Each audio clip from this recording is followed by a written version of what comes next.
And it's the midweek edition of Business Morning live on Channels Television. Good morning, good evening, wherever in the world you're watching from. I'm Ladi Williams. Great to have you join us. Let's take a look at the markets now. We see oil prices gained slightly after European Union leaders agreed to a partial and phased ban on Russian oil as China ended its COVID-19 lockdown in Shanghai. Brent crude for August delivery was up 28 cents to $115.88 a barrel, while the contract settled down 1.7% yesterday. Front-month contract for July delivery expired on Tuesday, yesterday, at $122.84 a barrel, up by 1%. While U.S. West Texas Intermediate crude rose 30 cents to $114.97 a barrel. Both benchmarks ended May higher, marking the sixth straight month of rising prices. EU leaders agreed in principle on Monday to cut 90% of oil imports from Russia by the end of this year, the bloc's toughest sanctions yet on Moscow since the invasion of Ukraine 3 months ago, which Moscow called a special military operation. And the Organization of Petroleum Exporting Countries has held its 5th technical workshop and 21st coordination meeting on climate change. The workshop, which comes against the backdrop of accelerating discussions and policy adoption on climate change, was held in advance of COP27, scheduled for November 2022 in Egypt. At the end of the meeting, the OPEC Secretary General Mohamed Barkindo, that's the outgoing one, mentioned that climate change and energy transition have a profound impact on developing countries. Let's take a listen. We still need to enhance mitigation and adaptation actions, which will constitute a further burden on developing countries. It is important to reiterate that we will need enough support to meet the actions laid out in our NDCs, which will be scrutinized during the first global stocktake. It has become clear that the world is not doing enough to reach the Paris Agreement temperature goal, and we will all have to enhance our NDCs, including developing countries. However, developing countries in particular are struggling more than ever with energy security in the face of the pandemic, in addition to climate change adaptation measures.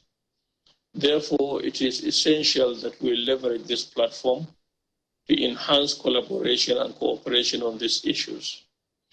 We need to continue to fight for energy security in a sustainable and just manner, apart from the climate change challenges. Eradicating energy poverty must remain at the top of our agenda.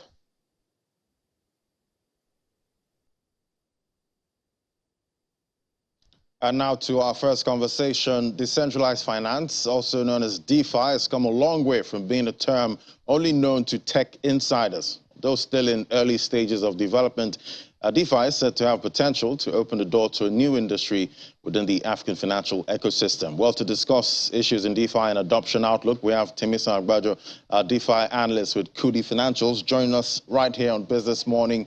Great to have you. Great to be here. Good morning. Good morning. So banks are increasingly recognizing DeFi industry as a key disruptor, in their operating environment and as an opportunity. How do you see this? I mean, it is if banks decide to take advantage of it. DeFi is built on smart contracts. The basics of finance still remains lending and borrowing. It doesn't matter how intricately structured these financial products are. At the base of it, the bank's business is to lend out money and then to make interest on the money being lent out. So DeFi removes all the intermediaries whereby you are interacting with the smart contract directly. So you supplying the yield, you get to directly profit from supplying money to them. And people borrowing as well, they get to enjoy these products without having to meet or interact with anybody. All you need to begin your journey with DeFi is to have a non-custodial wallet like a MetaMask or a Brave browser or a Phantom browser. So these are the things that banks need to look into, because right now banks are still operating out of a brick and mortar structure.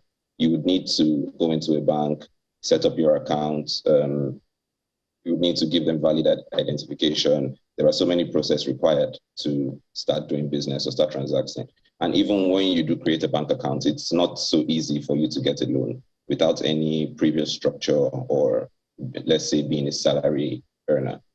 So as of right now, it's still very young, it's still very new, and a lot of people don't understand it. But by the time companies and future developers are able to abstract away the blockchain layer, where it's just you interacting with the application, for example, or the product, and your money comes out, your money goes in, your interest is being earned, the loan that you took out, the interest has been taken from it without having to speak with anybody, without having to deal with anybody.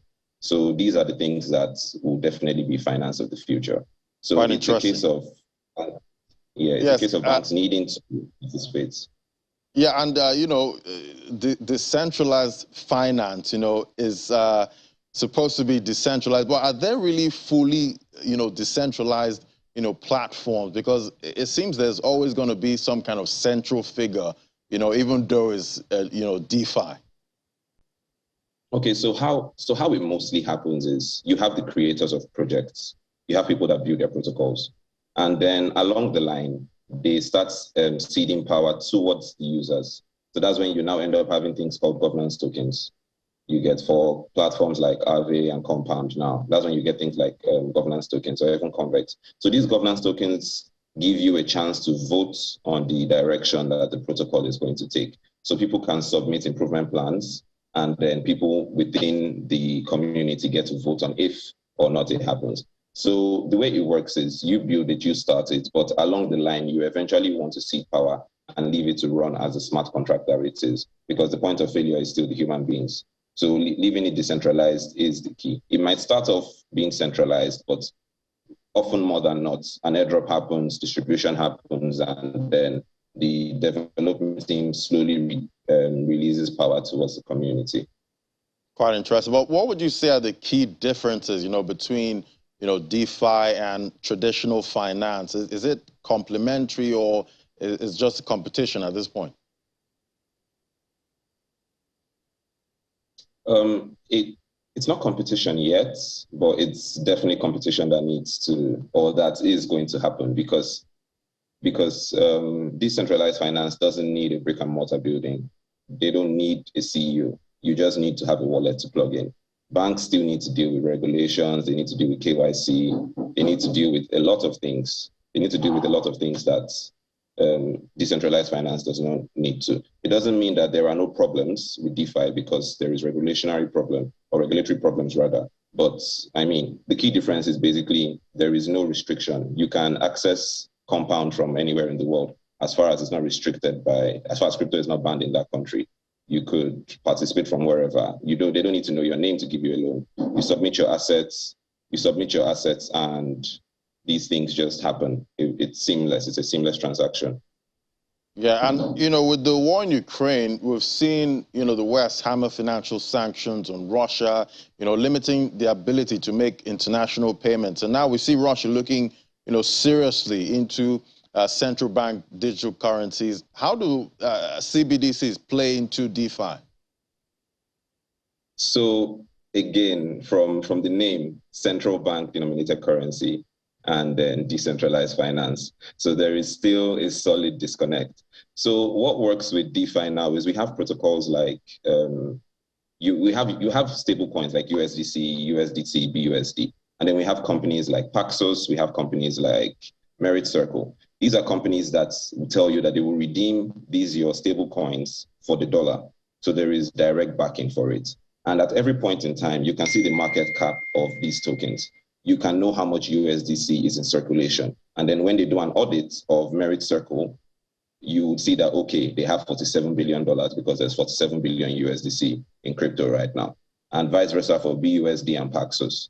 So CBDCs coming to DeFi will mean that central banks will no longer be able to print money continuously, because at certain points they will need to ask you, okay, so what is backing this? And then we now go into the long talk about inflation and arbitrary printing of money and monetary policies. So CBDCs in DeFi, I am not seeing it happen right now, but I mean, there's always chance for the future to change. Right, and we saw what happened with, that stable coin that lost its peg to the US dollar, talking about Luna. How much of a threat is that to DeFi at this point?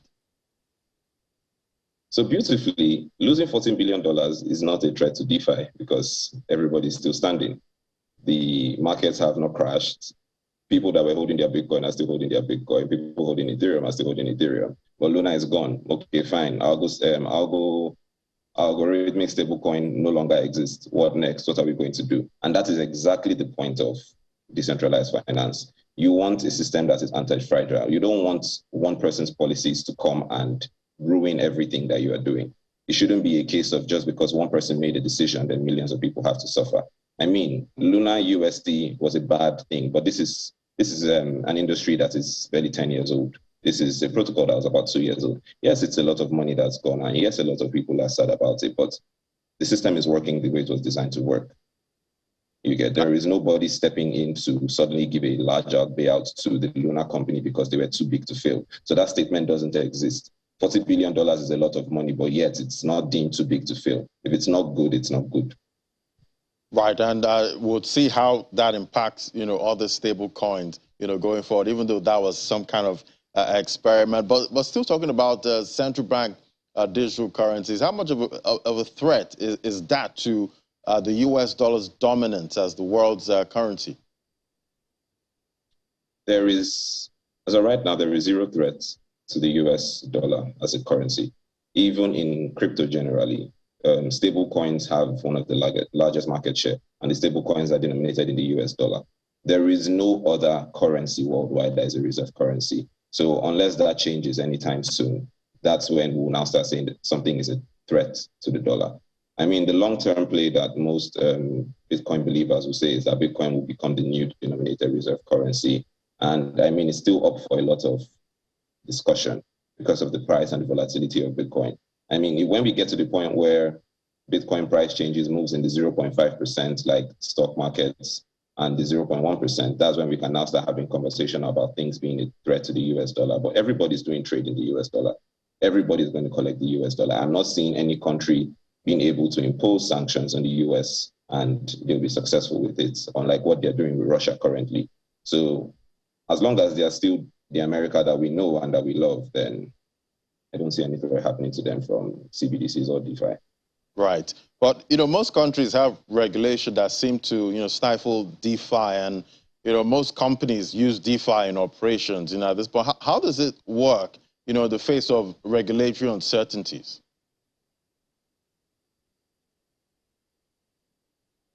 So I will say that regulatory bodies coming into or having regulations at all is a good step, because it means that a conversation is willing to be had. I mean, that's the major thing. The conversation is willing to be had. So the more the governments that be understand it, and the more that the people here, because the people are the government, and if the people understand it and the people want it, then they will pass the proper regulations. It's only when you refuse to see the upside from what decentralized finance and cryptocurrencies as a whole can offer that you would still have archaic policies against them. I mean, yes, regulation is always required and regulation is always needed, but this is something that needs to come from both parties, the users, which is everybody participating that know how these things work, and then the governments that are looking in from the outside and want to say, okay, how best can we make this thing more appealing to the general public? The more people that use decentralized finance, the more crypto, the more access, the more banking the unbanked, for lack of a better word, the word that everybody seems to use all the time when they're starting a new fintech application. Oh, I'm going to bank the unbanked. But when these people open a bank account, they're not going to get loans from you. They're not going to be able to scale their business. They're going to need to prove that they're salary earners before most major institutions will give them loans, even the ones that claim to be there for SMEs or so. I know how hard it is for business owners to get loans these days. But in decentralized finance, you have an asset. You could put your Bitcoin, collect the 20% loan against your collateral. You never need to sell the asset. You do the business that you need to do. You're paying negligible rates on the Bitcoin that is your digital asset. And by the time you've done your business, you come back, you pay off your loan. Or if the gods are on your side and Bitcoin price has doubled since then, you sell off a bit of that Bitcoin and sell the loan. So it's actually creating that credit society, that use of money that people should be able to understand better. And I've also noticed with DeFi too, the collateral seems to be quite high, because they don't have, most of the information. But, with how much is required for you to actually get a loan in DeFi, it seems you need to have a lot of money in there to be able to get these loans. No, and that is the beautiful thing about it. Not really. So there is something called flash loans, and we have protocols that do under collateralized lending. These are things that you will not see in any traditional finance place. So flash loans happen where you take the loan from the protocol and then you use it to perform transactions, and that same amount is returned in the same instance. So this is things that people that understand the space intricately get to use for things like arbitrage. You understand? People perform $200 million arbitrage with 0 naira, 0 kobo in their accounts, and they end up making a profit of maybe $131,000 from intricately understanding the code, understanding how to take advantage of these things that are possible. So yes, you do need some collateral, but it's not everywhere. And you start small. Most people that come to take a loan will tell you, oh, I already have XYZ. We're also getting into the point where NFTs are being created, and then they're assigned to real world assets. These real world assets now are slowly finding a market whereby they can be collateralized. So these are the products that need to be built on decentralized finance. I mean, right now we're still on lending and borrowing, but the further we go along, where you have people that can do independent assessments and other things that just give value to assets that you should be able to take loans against, the easier it gets. You mint an NFT of your cars, and as collateral, you put stock, your car is worth 3.4 million. It's been verified by an independent accreditor that yes, car is worth 3.4 million. You take a loan against it for 1.2 million. It happens. Quite interesting. Quite interesting. Right, and we've seen the SEC in Nigeria, come up with some guidelines, to digital currencies, in Nigeria. What conversations, are being had, at this point after the guidelines were released? So the conversations that are being had at this point is that it's a good thing. We have somewhere to start from. There is a place to start the conversation from. So it's now left for the stakeholders, the exchange owners, the people that want to create tokens from Nigeria, people that are trying to bring people into the market, to now have conversations with the SEC. And I like it. I like that the SEC has taken time to create these regulations, because we're in a country where people are always chasing the next 20% per month. And once people introduce that kind of Ponzi behavior into the cryptocurrency space, it becomes a free-for-all. And yes, investors will get burned because people do not read the terms and conditions. A lot of people do not read the terms and conditions. So these guidelines coming out, yes, there are a lot of things that are still a bit fresh, and maybe the SEC has not fully taken into cognizance the end users and how this thing will play out. But it's a welcome conversation, because now you can bring more people into the safe space, and when the people come in, they get to see, they get to understand, and then they get to apply themselves as well.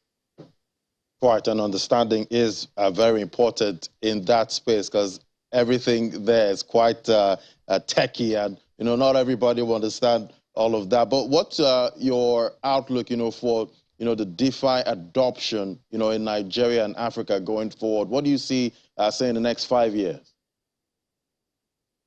In the next 5 years, more people will have MetaMask wallets, more people will have decentralized loans. A lot of people will probably be taking out loans to pay their rent with the Bitcoin that they have in cold storage, or the Bitcoin that they've been holding for a really long time.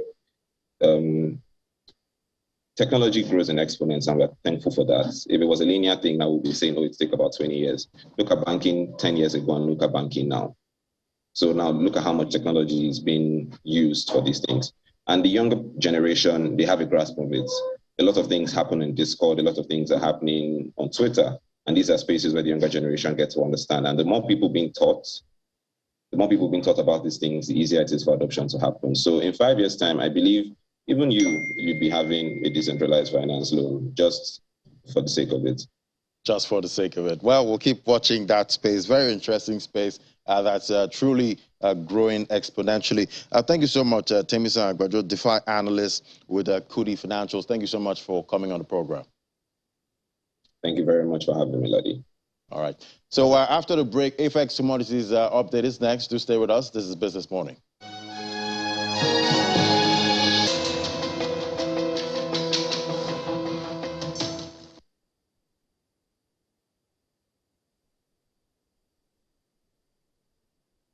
And now for the AFEX commodity update, it's mostly red on the commodity market summary for the weekend at May 30th. 2022, the number of deals in AFEX Commodities Index were up 51 and 0.39% respectively. Well, we have joined us Suleiman, financial market analyst at AFEX, with the details of trading in the week ended. Great to have you on the program. Yeah, so give us a rundown on the market activities on the exchange for the week ended May 30th. Okay, actually, in terms of activities on the exchange for the past week, it was a little bit subdued when you compare it to the previous week we had, with the total turnover falling by about 89% over the week, from 19.92 billion in the previous week to about 2.15 billion in the week under review. The total volume traded on the exchange also toward the same path, falling around 89% also, from 75.8 million contract in the previous week to 7.6 million contract in the week under review. However, the number of deals traded went up from 302 deals in the previous week to 457 deals in the past week, representing a 51.32% upturn. The AFEX Commodities Index, the ACI, closed the week in the green by 0.39%, going from 454.99 points to 456.77 points. The AFEX Export Index, the AEI, declined marginally by 0.38%, moving from 198.70 points to 197.95 points in the just completed week. So in terms of the volume of contract traded, the number of cashew and sorghum contract traded on the exchange witnessed slight increases over the week. However, the maize contract traded on the exchange witnessed a significant drop from 72.9 million contract traded in the previous week to just 4.86 million contract in the week under review. Soybean and paddy rice also witnessed slight decreases in volume traded, with ginger and sesame closing the week flat. In terms of price performance of individual commodities on the exchange, cocoa was the only commodity that closed the week in the green, returning 0.82% week-on-week return, representing 9.78 naira increase to close the week at 1,200 naira. Maize declined by 8.23% during the week under review, representing a 20.01 naira decrease to close the week at 223.1 naira. Soybean returned a 3.22 price decrease to close the week at 413.24 naira. Sorghum and paddy rice also closed the week in the red, with week-on-week decline of 5.64 and 4.60% respectively. The price of cashew on the exchange also declined by 1.26% to close the week under review at 617.28 naira. With ginger and sesame, however, closed the week flat, maintaining the same price levels from the previous week. Thank you, Larry. All right. Thanks so much, Suleiman, financial market analyst at AFEX. Thank you for that summary there. Taking the conversation forward now, the Africa Economic Outlook report published last Wednesday by the Africa Development Bank predicted that Africa risks sliding into stagflation due to a prolonged period of slow economic growth accompanied by high inflation as price pressures and supply chain disruptions emanating from Russia's invasion of Ukraine stifle output. Globally, food security is a major talking point and conversation at the moment. Let's talk to Hemense Orka, Vice President, Corporate Services at AFEX. Join us right there from our Abuja studio. Great to have you on the program. Good morning, Ladi. A pleasure to be here. Morning. So as a player in the commodities market space, what are your thoughts about this situation, right now? I know in 2021 we didn't see this coming, but here we are.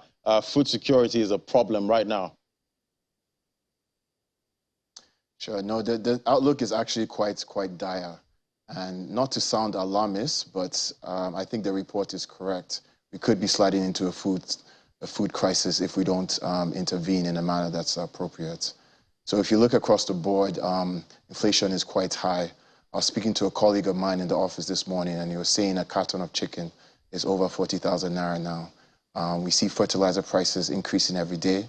those prices are up over 300%. So it's definitely an issue. A typical government response at this point would be to say increase interest rates, which drives up the cost of borrowing and then slows down the economy because not a lot of money will be moving around. But if the economy isn't growing, then that brings up another predicament as well. So we're looking at a growth rate of about 2.7 to 3.4%, inflation topping 13% already. So yeah, the outlook, quite frankly, is dire. Yeah, quite a bleak outlook. But the effect of the war is firm, on African countries because of the over-reliance on importation. But how can commodities exchanges like AFEX actually help, reduce this reliance on importation of commodities by African countries? Definitely. So the name of the game is about boosting local production. So working with an organization like AFEX, we provide market access. That's our primary responsibility. So if a farmer knows that they're going to have an avenue in which they can sell their commodities, they're going to plant more. Secondly is providing a structured way to finance that production. Working with an organization like AFEX, you have full transparency, into who's actually producing, and you have a certain confidence level when you then invest in the product. Same vein, we can also provide price transparency and price discovery to the farmer. So they can place a forward contract before they even start planting.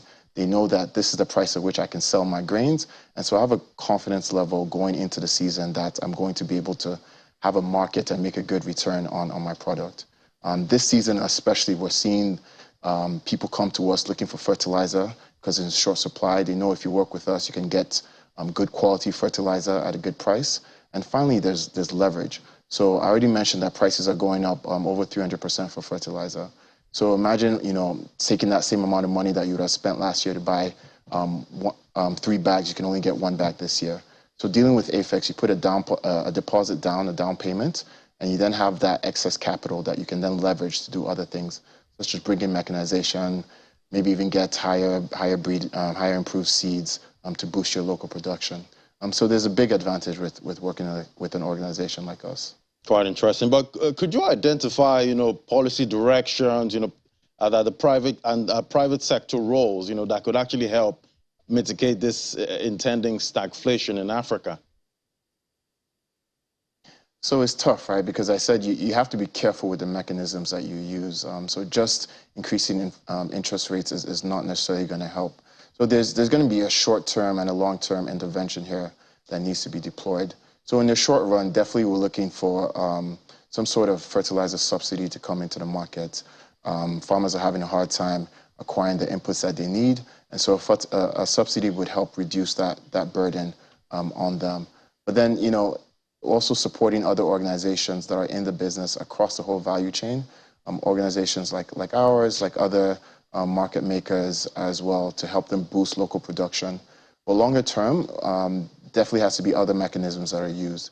So need to look at infrastructure and what is being deployed there. Nigeria loses a majority of its food to post-harvest losses due to bad roads, bad logistics facilities and the like. So any intervention along those angles is definitely going to go a long way. And also looking at the currency play as well. So organizations like Dangote are exporting a lot of their urea right now, because the incentive really isn't there for them to sell locally. So any policy plays that can, strengthen the naira and look at make it worthwhile for organizations like that to sell their fertilizer locally would go a long way. Right, but what is AFEX planning ahead of the planting season to, enhance farmer productivity and in spite of this inflation rate, we're seeing with rising prices of fertilizers? So we'll do the same thing we do every day and every season, right? It's with the primary goal of helping the continent and Nigeria precisely feed itself. So that's been our mission from our start. Working with an organization like us, you're going to get inputs, quality inputs at the right time, at the right price, at discounted prices in which you can then leverage and do other things. And so we're just planning to scale and grow our business. A lot of partners that we've been working throughout the years with are becoming even more reliant on us this season because of everything that's happening. We're also trying to have higher level conversations along policy and saying what sort of interventions can we foster to help ease the burden on smallholder farmers and the country at large this season. Well, very, very interesting times for countries and farmers all over the world.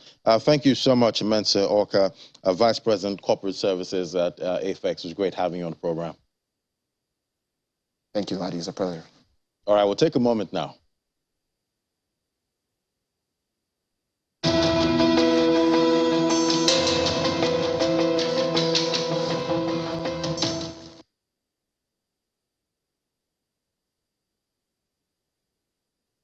And now we're heading straight to the market. For the fixed income market review, we have Willie Bong standing by right there.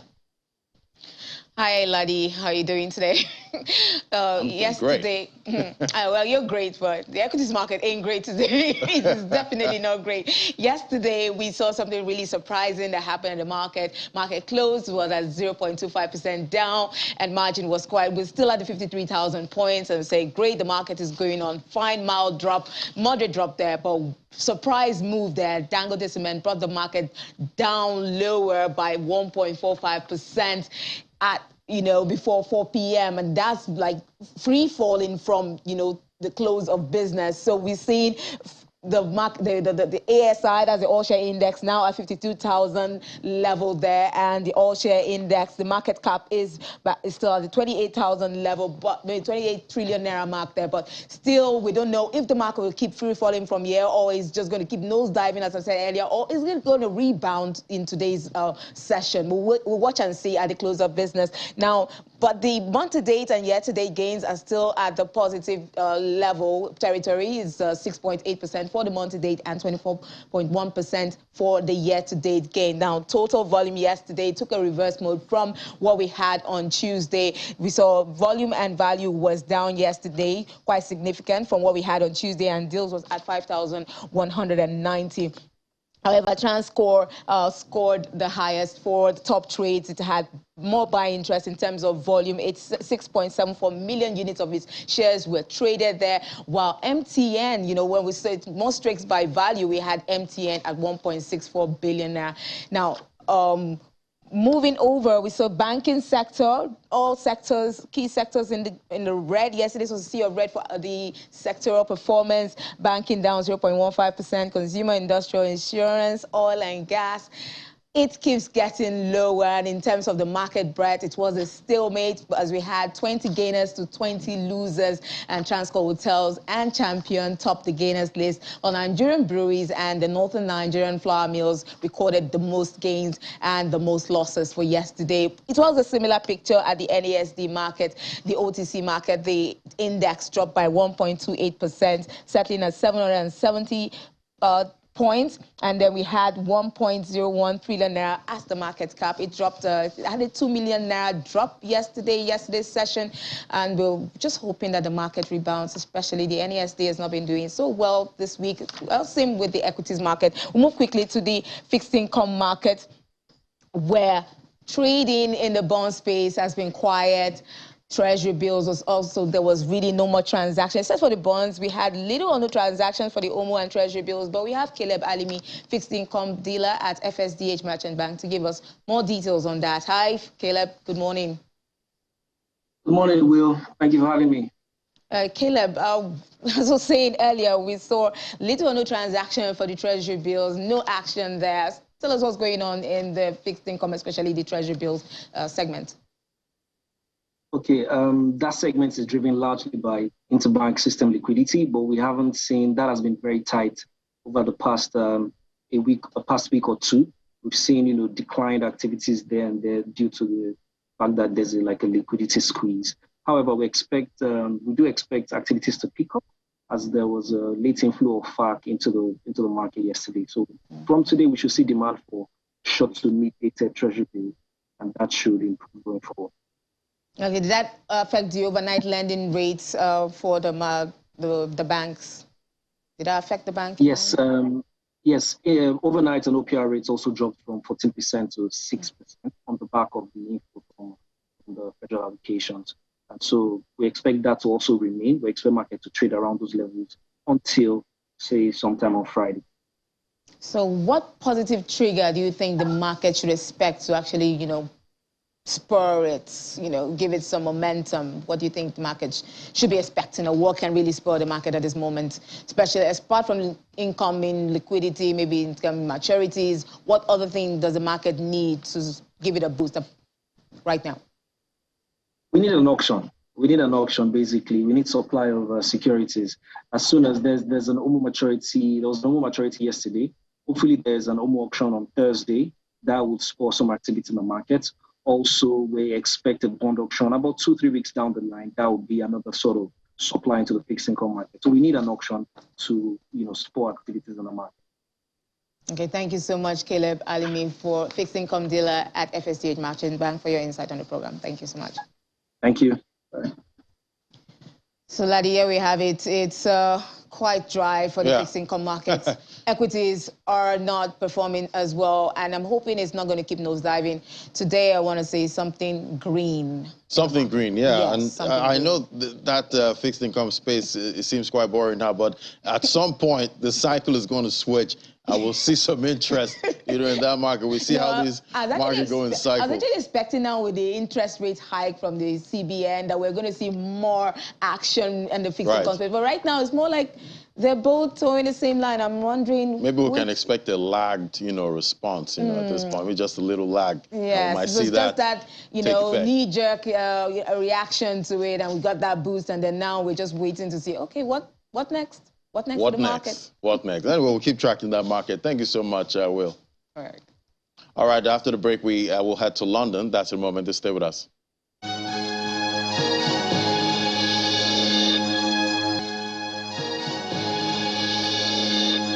Welcome back. Still watching our Business Morning live on Channels Television. Now we head on to the UK. We have Juliana standing by right there. Well, it's still rising energy costs right now in the UK and most parts of Europe. Juliana, we see the fuel prices hit a new high, and it looks like it's going to get even higher.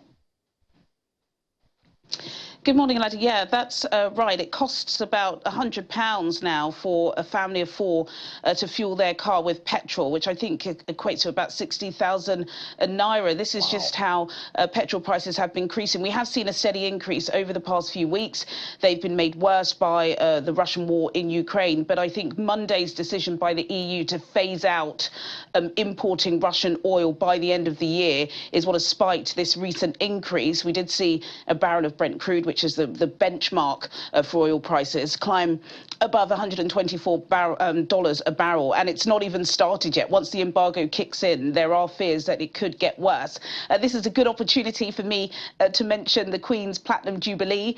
It is starting this weekend. There is a 4-day bank holiday weekend kick-starting tomorrow, and this is why the Motoring Association, the RAC, have warned that drivers, particularly at this time, because so many people are trying to get away, not just to come to central London to see some of the breathtaking events, but also they want to get away outside of the UK. Lots of people using their cars. There's so much demand, and demand has, of course, peaked since restrictions were eased. So that's one of the other reasons why we are seeing a rise in petrol prices in the UK. Not only the war that's taking place in Europe, but also there is just not enough supply to cope with the demand.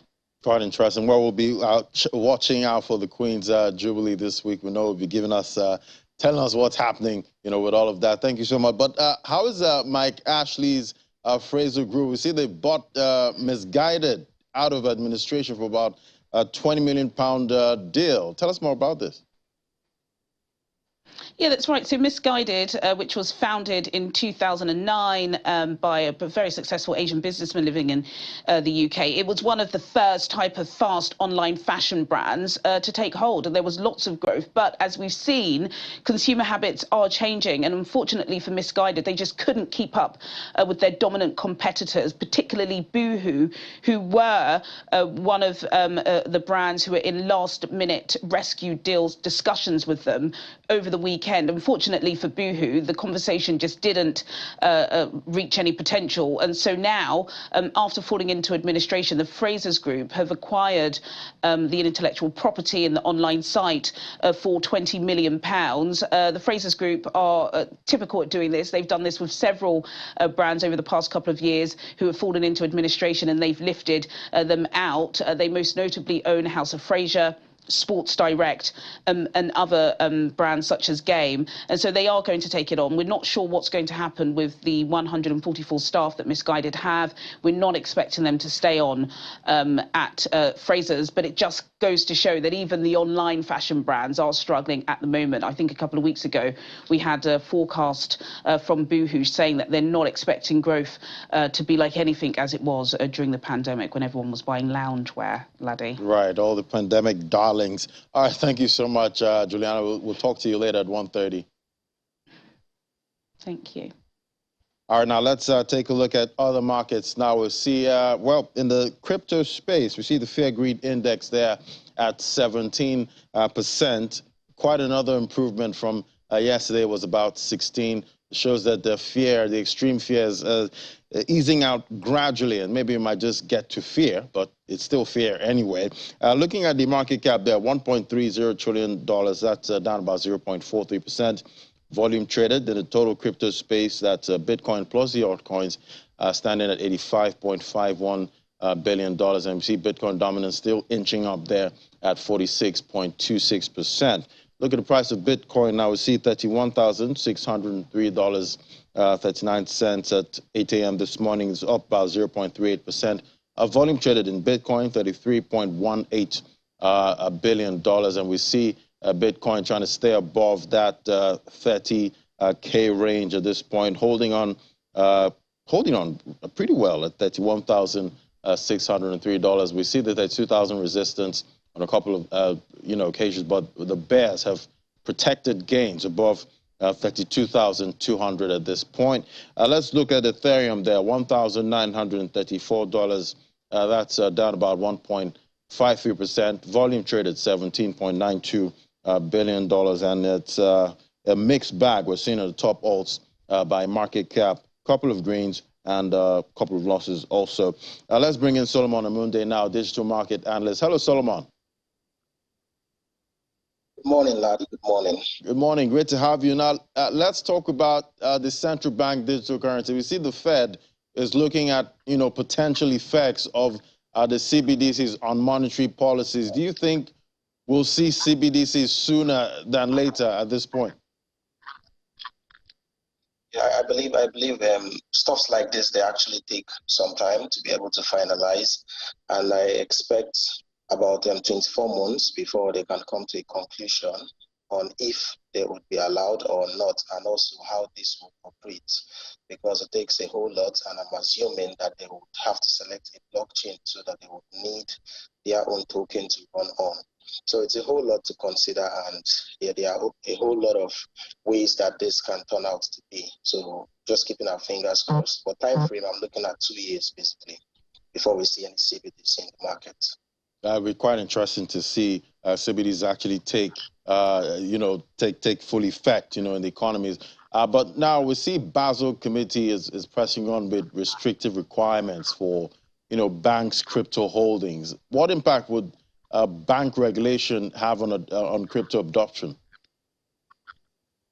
I feel currently the impact wouldn't be that much, because I feel the banks will be targeting most of their individuals that are not really crypto natives. So I don't expect there to be so much impact. In fact, I feel most persons are actually waiting to jump into cryptocurrencies when the banks begin offering certain services. So I feel at this point, the customers are the ones pushing the banks to be able to allow such services. So I feel it won't be that bad. In fact, it would increase the adoption rate, and it will increase the number of persons that own cryptocurrencies. Right, and we know that the market is still trying to decide, if it's in bear or, a bull territory. At this point, some are saying this a reversal we're seeing will be short-lived. How are you seeing, Bitcoin's price movement today? Price movement, I expect within the next 2 months for Bitcoin to make a run for about $37,000. But afterwards, I'm still very, very much expecting Bitcoin to come down to $24,000 again, one more time. And the worst case scenario is we hitting about $18,000, which I actually doubt that, but it's very possible. But right now, I'm expecting us to make a run for about $37,000 before diving down again. before diving down all over again. All right, what altcoins, are picking your fancy at this point? Yeah, I'm looking at Chromia, and I'm also looking at my neighbor Alice. Why? Is because they are launching their mainnets within the next 60 days, June, July actually, and the token is at $2 right now. I'm expecting it to make about a 400% return to about $8. And the Chromia token too is around 26 cents. I'm expecting it to do about 200, 300x to almost 80 cents or thereabouts. So these are like the two core projects I'm looking at currently in the market. All right, quite interesting. All right, thank you so much, Solomon. Always good to have your perspective. All right, now let's look at the top alt per market cap. We see BNB there is up marginally by 0.58%. We see Cardano did have an impressive run, but it's down about 5.43% this morning. We see eCash there up about 1.17%. XRP 42 cents. Look at the top 5 gainers there. We see Kusama topping that counters up about 10.05%, trading at $83.25 per coin. And we see Waves also. Waves has been quite bullish for the past week. Now it's up about 27%. Again, still on that bullish move. And Holochain, not seen that in a while. And top gain is there's up about 7% this morning. And Dash there, $64.38, up 4.71%. And we see Chile's also on that counter up 4.56%. Let's flip over to the top 5 losers list. We see Axie Infinity topping that counter. It's down about 8.17% at $22. And we see Near Protocol also down about 5.61%. And Cardano, we see that on that counter. And Phantom also down 3.02% at 39 cents. So it's quite a mixed bag we're seeing in that market right now. We see a couple of double-digit gains on the top 5 gainers list. All right, that's it for the crypto space. And thank you so much for watching. That's it for the program today. Don't forget to join us at 1:30 on Business Incorporated for more updates and developments in the world of business. Thank you for watching. I'm Ladi Williams. Bye for now.